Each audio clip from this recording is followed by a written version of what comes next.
Delete duplicate beam lines, beam-switch.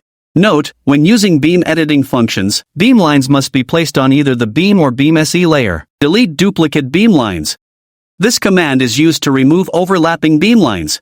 Click the Delete Duplicate Beam Lines function. The program automatically searches for all line segments in the beam or beam SE layer and prompts.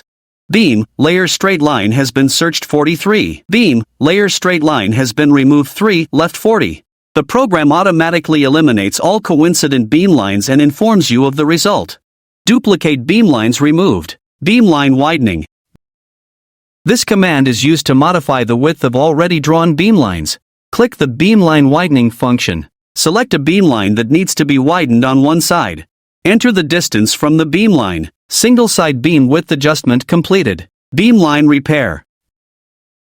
This command forcibly closes beam lines that appear closed, sealing any gaps up to 0.8 mm after plotting. Click the Beam Line Repair function. Select the beam line to be repaired. Beam line repair completed. Beam section number.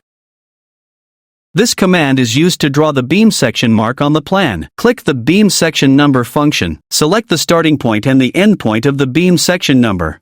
Beam section mark placement completed. Beam-switch. This command is used to toggle between dashed and solid beam lines. Click the Beam-switch function. Select the beam line to change the line type. Beam line converted from dashed to solid. Thanks for watching. Best for all Explorer software.